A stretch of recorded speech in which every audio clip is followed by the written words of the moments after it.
In the sterile glow of the hospital, Jin Wu learned the true meaning of the word monster. 72 hours ago, he discovered he had a son. 5 minutes ago, he shot the boy's mother to save the child. Now, standing beside his fiancée in the pouring Seoul rain, he watched as doctors fought a losing battle for the life he'd just taken. He'd sworn off the violence of his past, but when his uncle came for his 8-month-old heir, Jin Wu chose the gun. The monitors are flatlined. I did it for them, he thought, the rain washing the victim's blood across his knuckles. But the devil always demands a higher price. The woman on the table whose death he'd caused wasn't Arya. And the son he'd killed to save was still out there. 3 days earlier, Jin Woo's world was simple. Brutal, but simple.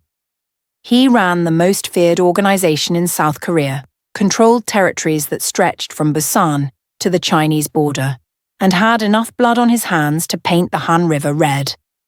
At 34, he'd built an empire that made politicians nervous and rival syndicates cautious. He'd survived 3 assassination attempts, 2 hostile takeovers, and 1 very close call with a prosecutor who'd gotten too curious about shipping manifests and offshore accounts. But he'd made a decision, 1 final arrangement, 1 strategic marriage to Isabella Chen, daughter of the Taiwanese Golden Triangle's most powerful family, and then he'd step back. Let someone else handle the violence. Let someone else make the hard calls. He'd buy a compound somewhere quiet, maybe Jeju Island, somewhere with gardens and ocean views and distance from the life that had defined him since he was 19. He'd earned his peace, or so he thought. The Bangkok airport was a maze of humanity. Tourists with sunburned shoulders and overstuffed luggage, businessmen barking into phones, families wrangling crying children, all of them oblivious to the predator walking among them. Jin Wu moved through Terminal 4 with the casual confidence of a man who owned every room he entered. His tailored black suit was perfectly pressed, his Patek Philippe watch catching the fluorescent lights with every subtle movement. Isabella walked beside him, her hand in his, her diamond engagement ring, a flawless 5-carat stone that cost more than most people's houses, glinting like a small star. "I can't believe we're actually doing this," she said, her accent a blend of Mandarin precision and international school polish. Her English was perfect, refined at boarding schools in Switzerland and universities in London. "6 months ago, you barely looked at me during negotiations. Now we're about to spend 2 weeks in the Maldives." "Things change," Jin Wu replied, his Korean accent thick but his English equally perfect, honed through years of international dealings and late-night negotiations with people who didn't speak his language but understood violence in any tongue. "Do they?" She stopped walking, forcing him to face her.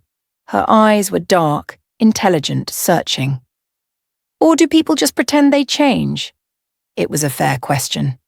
Isabella wasn't naive. She'd grown up in the same world he had, where blood was currency and loyalty was purchased by the barrel. She knew what their marriage was. A merger. Her family's distribution networks in Southeast Asia combined with his control over Korean ports and manufacturing. Together they'd be unstoppable. Apart, they were just 2 more players in an endless game. Before he could answer, he saw her.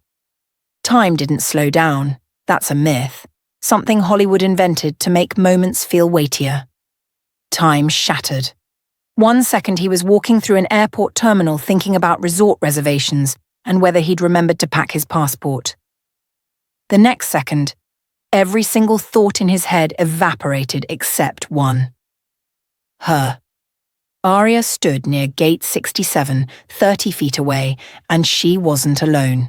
Strapped to her chest in one of those complicated baby carriers, the kind with straps and buckles that looked like you needed an engineering degree to figure out, was an infant. The baby's head was turned toward her, nestled against her chest, but Jin Wu could see enough. Dark hair, thick and wild, round face, chubby cheeks. And when a passing announcement startled the child, and he looked up. Those were his eyes. Not similar, not reminiscent. His exact eyes staring back at him from a face that was 8, maybe 9 months old. The same unusual shade of brown that looked almost amber in certain light, the same intensity, even in an infant's curious gaze. "Jin?" Isabella's voice sounded like it was coming from underwater, distant and distorted. "Jin, you're crushing my hand." He looked down. His fingers were white-knuckled around hers, squeezing so hard he could feel the bones shifting beneath her skin. He released her immediately, but couldn't tear his gaze away from Arya. She was thinner than he remembered, not fashionably thin, but survival thin. The kind of weight loss that came from missed meals and constant stress. Her hair was longer and wild, uncombed, tied back in a messy ponytail that had probably been neat 6 hours ago. She wore clothes that were simple and unremarkable: faded jeans, a loose cotton shirt, comfortable sandals, a far cry from the designer dresses he'd once bought her. Dresses that had cost thousands of dollars, that she'd worn to gallery openings and charity dinners, back when they were happy. Back when he didn't know that happiness was something that could be stolen from you in the middle of the night by family who claimed to love you. She wore exhaustion like a second skin, the kind that came from running, from looking over your shoulder, from surviving on fear and adrenaline and the desperate hope that maybe, just maybe, you could stay one step ahead of the people hunting you. And she was talking to someone. A man. Late 40s, Korean, expensive suit. Tom Ford if Jin-woo's eye for fashion was still sharp. The kind of man who smiled with his mouth but not his eyes. The kind of man who made his living asking questions people didn't want to answer and making problems disappear in ways that kept everyone's hands technically clean. Jin-woo recognized him immediately. Park Sang-woo, one of his uncle's enforcers. A man who specialized in making problems disappear. A man Jin-woo had personally seen break someone's fingers one by one until they confessed to stealing from the organization. A man who laughed while he worked. The rage that flooded Jin-woo's system was so absolute, so consuming that for a moment he couldn't breathe. His vision narrowed to a tunnel, the edges darkening until all he could see was Park's hand, reaching toward Arya, toward the baby, toward his son. "I need to use the restroom," he said, his voice flat and mechanical. "What? Jin, our flight board's in 10 minutes. I'll be right back." He was already moving, cutting through the crowd like a shark through shallow water. People sensed something and moved aside without conscious thought, responding to whatever predatory energy rolled off him in waves. Arya didn't see him approaching. She was too focused on Park, her body language screaming fear. Every muscle was tensed, ready to run. Her arms were wrapped protectively around the baby, creating a barrier between him and the man in front of her. The baby sensed her tension and started to fuss, making small, distressed sounds that cut through Jin-woo like knives. Park reached for the baby, his smile widening into something grotesque. Arya pulled back, stumbling slightly. Park's smile vanished, replaced by something cold and dangerous. Jin-woo closed the distance in 4 long strides and grabbed Park's wrist before his hand could touch the child. His grip was iron, absolute, the kind of grip that left bruises shaped like fingerprints. "I'd reconsider that," Jin-woo said quietly, his voice barely above a whisper, but carrying enough threat to make Park freeze completely. Park's head snapped around, his eyes going wide, recognition, then fear.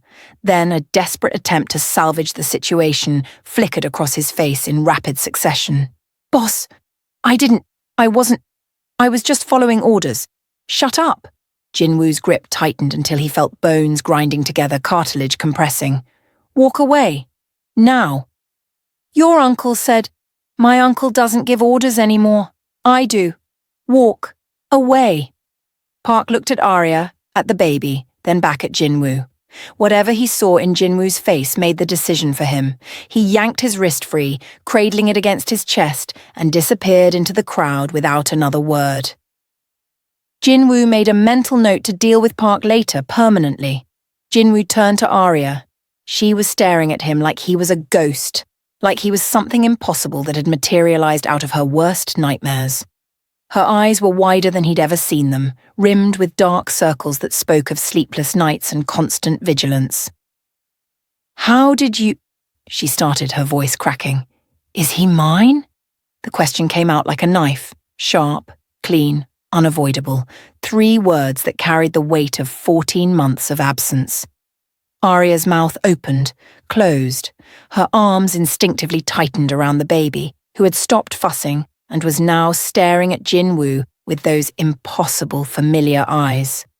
"Arya, is he mine?" "You shouldn't be here," she whispered, her voice barely audible over the airport announcements and the rolling thunder of luggage wheels. "Answer the question. Jin Wu, please, you don't understand. Answer the question." His voice cracked like a whip, and several people nearby turned to look. A security guard started moving in their direction. The baby started crying, genuine wailing now, his tiny face scrunching up in distress. Arya's eyes filled with tears, but when she spoke, her voice was steady, firm, the voice of a woman who'd had 14 months to practice this conversation in her head. "Yes, he's yours. His name is Minjai. He's 8 months and 3 days old, and you can't be here. You can't know about him. You can't—" The words hit him like a bullet to the chest, stopping his breath, stopping his heart. He had a son he'd never held, never known about, a son who was crying in his mother's arms while a stranger, while his father stood there like an idiot, frozen and useless. "Why didn't you tell me?" His voice cracked, and he hated himself for it, hated the vulnerability bleeding through. 14 months, Arya. 14 months you've been... Because telling you would have killed us both. Her voice rose to match his, raw and desperate. Because your uncle came to my apartment when I was 3 months pregnant and told me exactly what would happen if I didn't disappear. Because I love you too much to watch you die for us. That doesn't make sense, doesn't it? She was crying now, tears streaming down her face while she bounced Minjai, trying to soothe him. You really don't know, do you? You really don't understand what your uncle is. Jin! Isabella's voice cut through the chaos like a blade. She was pushing through the crowd toward them, her face a mixture of confusion and annoyance, her expensive heels clicking against the tile floor. What are you doing? Who is this? Our flight is boarding. Arya's face went white, all the colour draining out like someone had pulled a plug. I have to go, she said quickly, already turning away. No. Jin Wu grabbed her arm, not hard enough to hurt, but firm enough to make her stop. We're not done. We're not even close to done. Let me go. Not until you explain. Let her go, Jin. Isabella had reached them, her eyes narrowing as she took in the scene with the rapid assessment of someone who'd spent her entire life reading situations for danger. The beautiful woman, the baby, Jin Woo's desperate grip, the way his entire body was angled toward them like a lodestone finding north. Let her go right now. He didn't. Arya looked at Isabella, really looked at her, taking in the expensive clothes, the perfect makeup, the engagement ring that probably cost more than Arya had spent on living expenses in the past year. Then she looked back at Jin Wu, and something in her expression shifted. Hardened. The softness, the vulnerability, the lingering affection, all of it disappeared behind a wall of pure survival instinct. Your uncle gave me a choice 14 months ago, she said, her voice low and urgent, meant only for him. He came to my apartment at 3 a.m. He had 2 men with him. He sat on my couch like he owned it and gave me tea Jin Wu like we were having a civilized conversation, and he said I had 2 options. Option 1, disappear. Take the money he was offering, leave the country, and never contact you again. Option 2, stay. And if I stayed, he'd kill you himself. Not me, you. He said a child would make you weak, and weakness gets you killed in your world. He said he loved you too much to let a woman and a bastard destroy everything you'd built. Jin Woo's blood turned to ice, then to fire, then to something beyond temperature, beyond sensation. His uncle. The man who'd raised him after his father died. The man who'd taught him everything, how to negotiate, how to fight, how to kill when necessary, how to build loyalty through fear and respect. The man who'd told him over and over that family was everything. What? So, I left. I took his money. 2,000,000 won, Jin Wu, like that was supposed to be enough to raise a child. And I ran. I've been running ever since because he's been hunting us. He's been sending people like Park to find us, to eliminate the problem. She looked down at Min-jae, who had stopped crying and was staring at Jin-woo with those impossible familiar eyes, his tiny hand wrapped around one of Arya's fingers. To eliminate him? No. Jin-woo shook his head, denial flooding through him even as his mind was already processing it, already seeing how it fit together, how it made perfect, terrible sense. No, my uncle wouldn't. He's not. Your uncle did, and he'll keep doing it until we're gone or you are. She pulled her arm free from his grip with a sharp twist. So this conversation, this reunion, it can't happen. Because the moment he knows you've found us, the moment he realizes you know about Min-jae, he'll kill us all. Not just me, not just your son, you, because you'll choose us over him, and he can't allow that. She turned and walked toward the gate, moving quickly but not running, not drawing attention. This time, Jin-woo let her go. Because Isabella was staring at him with an expression he'd never seen before, betrayal, fury, and something worse. Understanding. The kind of understanding that came from growing up in a world where children were leverage and love was weakness. You have a son, she said flatly. Not a question. A statement. An accusation. Isabella. You have a son with another woman and you didn't tell me. I didn't know. Don't. She held up a hand, her engagement ring catching the light and throwing small rainbows across the terminal floor. Don't you dare lie to me right now. Don't insult my intelligence. I'm not lying. I swear to you I didn't know until 30 seconds ago. I haven't seen Arya in over a year. She left without explanation. I thought she just didn't want this life anymore. She studied his face with the intensity of someone examining a suspicious contract, looking for loopholes and hidden clauses. When she didn't find deception, when she saw only shock and raw, unprocessed emotion, her expression shifted from anger to something more dangerous. Calculation. The gears turning behind her eyes as she reassessed everything, their engagement, the alliance, the future they'd been building. This changes everything, she said quietly, her voice eerily calm. I know. The alliance, the marriage, everything we've built, everything our families have negotiated. I know. My father won't accept this. He'll see it as a betrayal, as proof that you're not serious about our arrangement. I know. She was quiet for a long moment, watching Arya disappear through the gate with Min-jae, watching the woman and child vanish into the flow of travellers like stones dropped into a river. Then she looked at Jin-woo, really looked at him, and he saw her make a decision. What are you going to do? That was the question, wasn't it? The only question that mattered. What was he going to do? He could let Arya go, let her keep running. Marry Isabella, cement the alliance, expand his empire, and pretend this never happened. Pretend he didn't have a son out there somewhere, growing up without a father, living in constant fear. Or he could burn his entire world to the ground. I'm going to kill my uncle, he said simply, the words coming out with the finality of a judge pronouncing sentence. Isabella's eyes widened, genuine shock breaking through her carefully maintained composure. Jin Wu? That's insane. He's family. He's your father's brother. He raised you. And he threatened my son. He's been hunting the mother of my child for over a year. He gave her an ultimatum that forced her to run. Jin Woo's voice was getting quieter, which anyone who knew him understood was far more dangerous than shouting. And then I'm going to bring my son home.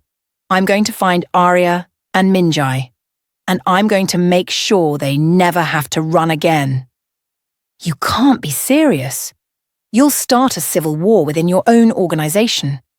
Half your men are loyal to your uncle. You'll tear everything apart.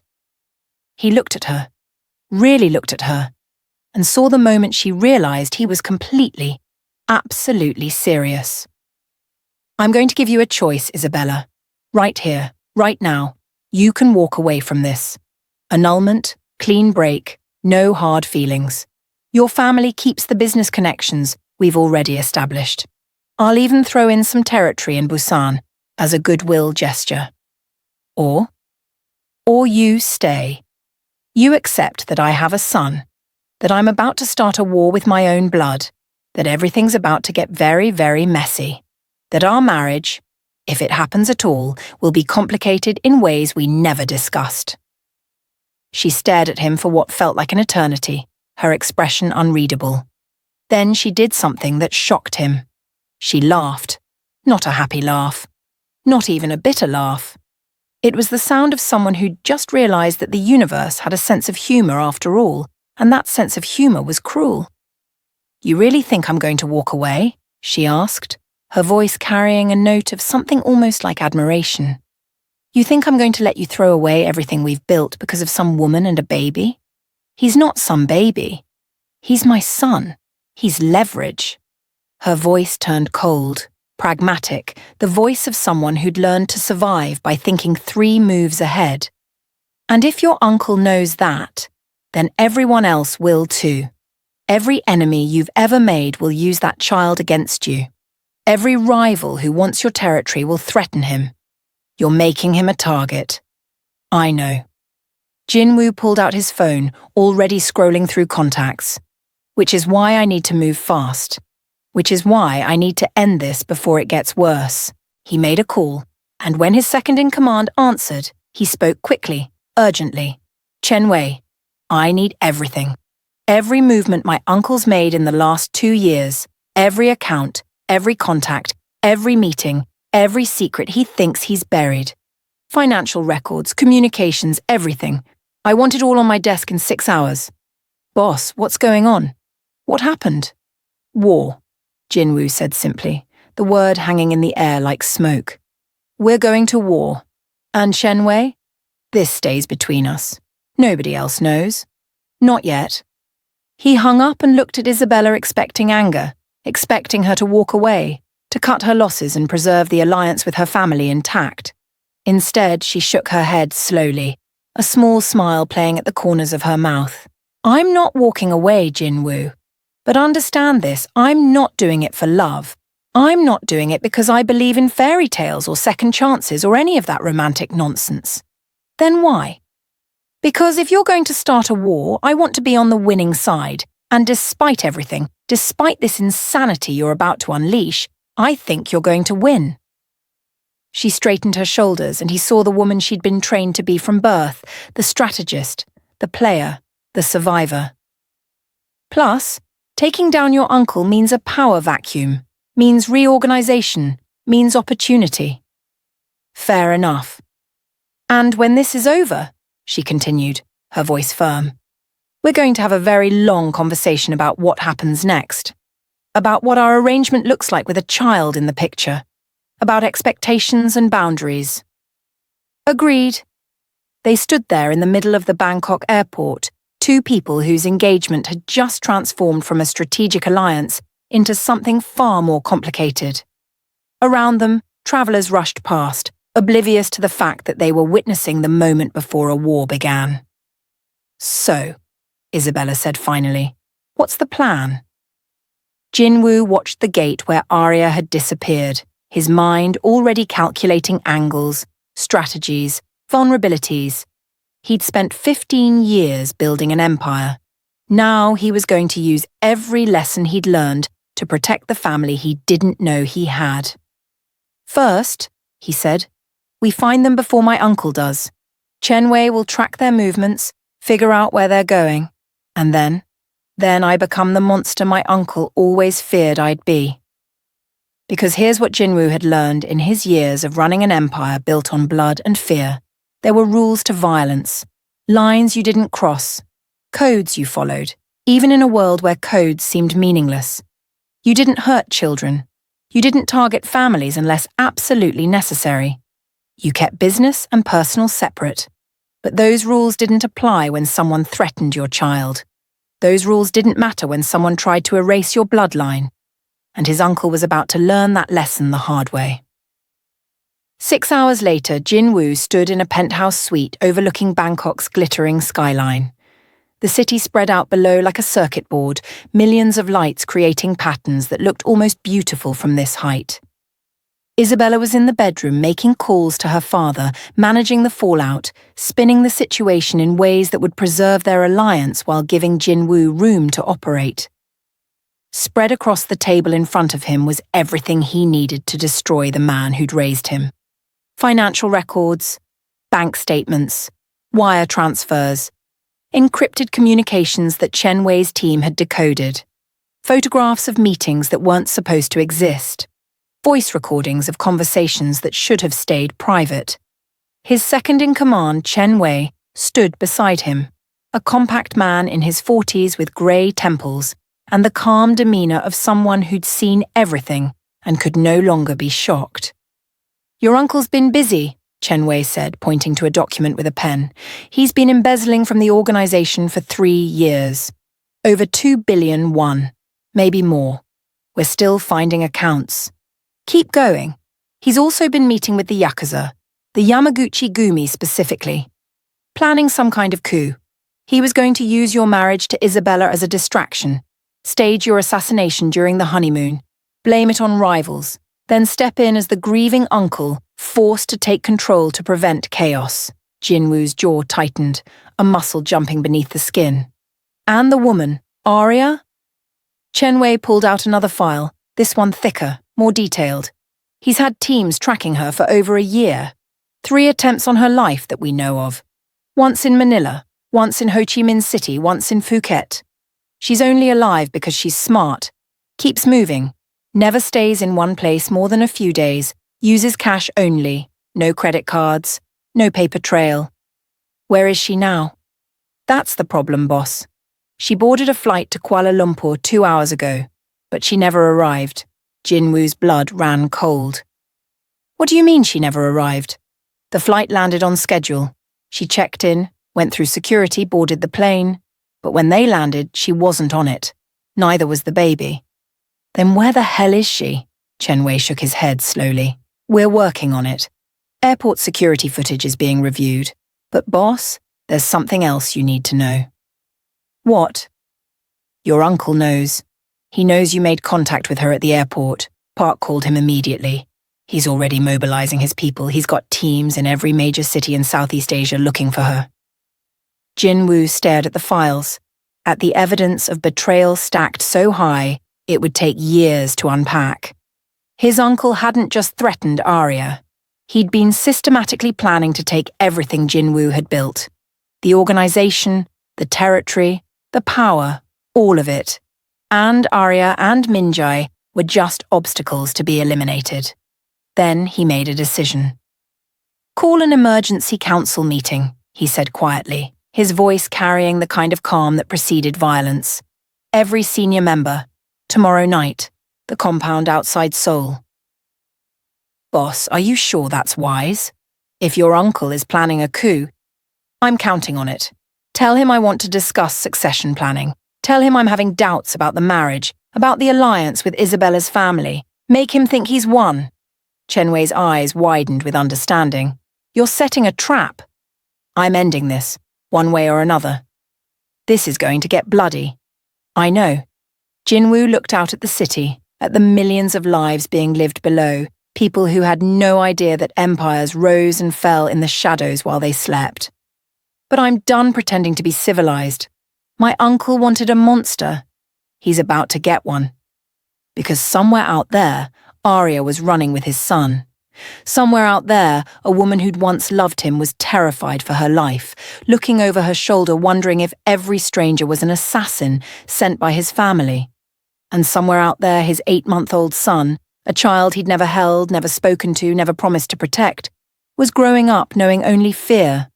Jin Wu had built his empire on calculated violence and strategic brutality. But this was personal.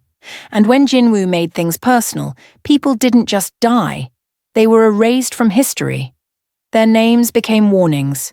Their fates became cautionary tales. "Find her," he said to Chen Wei. "Whatever it takes, whatever resources you need, find them. And when you do, bring them somewhere safe. Somewhere even I don't know about. Boss, if you don't know where they are, if I don't know where they are, I can't accidentally lead my uncle to them. I can't give up their location under torture or manipulation. I can't betray them even if I want to." Jin Wu met Chen Wei's eyes. "Understood." Chen Wei nodded slowly, understanding the logic even if it went against every instinct. In their world, information was power. Jin Wu was deliberately making himself powerless regarding the one thing that mattered most. "Understood, boss. Good, now get out. I have calls to make." As Chen Wei left, Isabella emerged from the bedroom, her expression grim. "My father wants to meet with you," she said without preamble. "Tomorrow. In person. He's flying to Bangkok." "Not now." "Jin Wu, he's threatening to pull out of the alliance completely." "Then let him pull out." Jin Woo's voice was flat, emotionless. The voice of a man who just realized that everything he'd been working toward for the past year meant nothing compared to what he'd discovered in that airport terminal. "I don't care anymore." She stared at him like he'd grown a second head. "You don't mean that." "Don't I?" He turned to face her fully, and she took an involuntary step back at whatever she saw in his eyes. 24 hours ago, I thought I had everything figured out. The marriage, the alliance, the expansion into Southeast Asia, the future stretching out like a road I'd paved myself.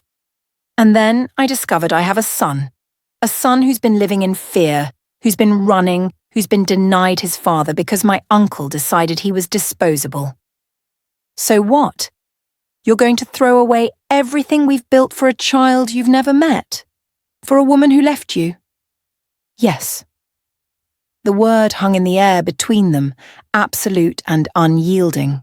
Isabella's expression shifted through a dozen emotions: anger, disbelief, frustration, and then something that might have been respect.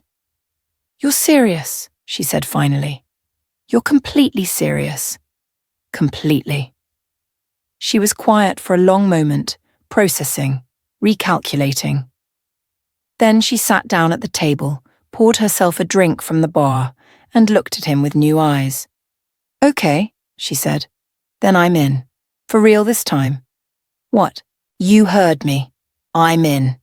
She took a sip of her drink, expensive scotch that tasted like smoke and peat. "But we do this smart. We do this right. Because if we're going to take down your uncle, if we're going to start a war that will reshape the entire organization, we need to make sure he can't come back. We need to make sure that when this is over, you're not just alive, you're untouchable." Jin Wu studied her, trying to read the angle, the hidden motive. "Why are you helping me? Really?" "Because," Isabella said slowly, choosing her words with care, "I've spent my entire life being used as a political pawn, being married off to secure alliances, being told who to be and what to want, what to care about, who to love. My father chose my schools, my friends, my career path, everything."